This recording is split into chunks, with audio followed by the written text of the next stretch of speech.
আবার আমি দেখেছি আমার গত সপ্তাহের যশোরের আলোচনার একটা লাইনকে কেন্দ্র করে আমাদের অনেক রাজনীতিবিদ বন্ধুরা অনেক ক্ষুব্ধ প্রতিক্রিয়া দেখাচ্ছেন। ওই কথাকে নিজেদের গায়ে টেনে নিজেদের গায়ে মেখে ওনারা ক্ষুব্ধ হয়েছেন। প্রিয় ভাইয়েরা, আমি বলেছিলাম যে একদল খেয়ে গিয়েছে, আরেক দল খাওয়ার জন্য রেডি হয়ে আছে। তো এখানে কি আমি কোনো দলের নাম বলেছি? বাংলাদেশে 48টা প্রায় নিবন্ধিত রাজনৈতিক দল, কোনো দলের নাম আমি বলিনি। কথাটাকে আমি জেনারেল রেখেছি। দায়ীদের বৈশিষ্ট্যই এটা, দায়ীরা জেনারেলি কথা বলে, যার যেই মেসেজ নেয়ার তারা সেখান থেকে নিয়ে নেয়।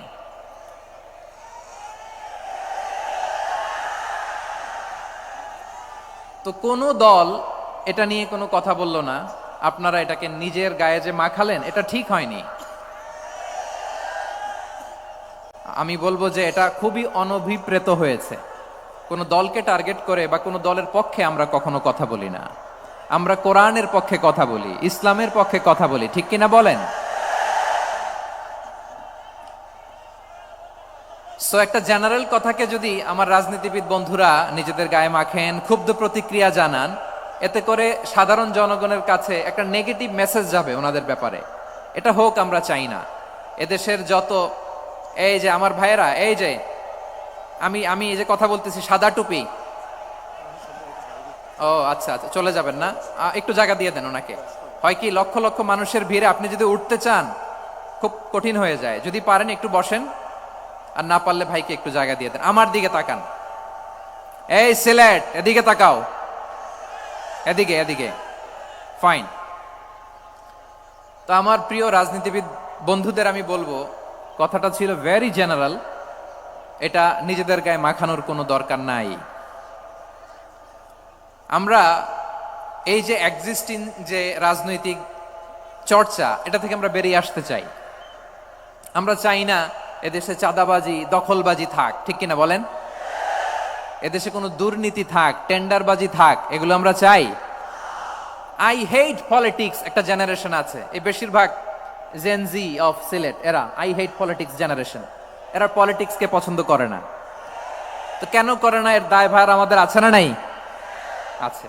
এবং আমরা দেখেছি ক্ষমতার পালাবদল যখন হয়, এক সরকার যায় আরেক সরকার আসে, তখন দুর্নীতির ফিরিস্তি আমরা জানতে পারি, এর আগে জানতে পারি না। প্রতিটা দলের ভেতরেই আমরা এই বাজে চর্চাটা দেখেছি।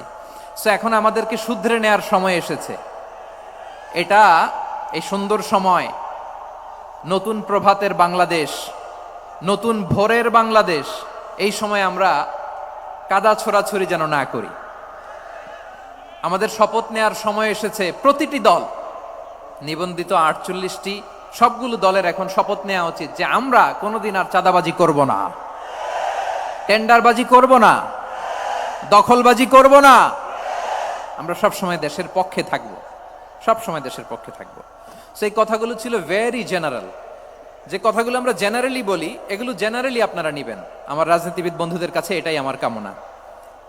আর এই জাতীয় বার্তা যখন আমরা দেই, তখন যদি আপনি বলেন যে পারলে রাজনীতিতে আসেন, পারলে দল করে দেখান, এটা হইল?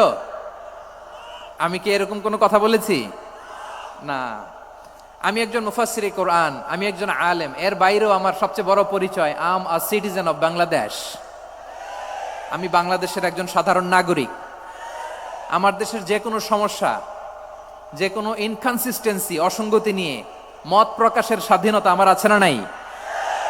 আপনারাই তো বাক স্বাধীনতার কথা বলেন, ফ্রিডম অফ স্পিচের কথা বলেন, বাক স্বাধীনতার কথা বলেন। আপনারাই যদি আবার কোনো মন্তব্যের কারণে বলেন যে রাজনীতির মাঠে আসেন, দল করেন, দেখি কতটুকু পারেন, এটা ঠিক হবে না।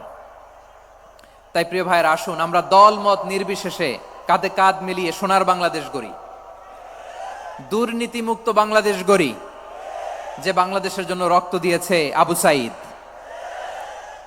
যে নতুন ভোরের বাংলাদেশের জন্য রক্ত দিয়েছে মুগ্ধরা, যে নতুন বাংলাদেশের জন্য রক্ত ঝরিয়েছে 24-এর যে গণ অভ্যুত্থানের প্রত্যেকটি শহীদারা। আওয়াজ করে বলেন ঠিক কিনা?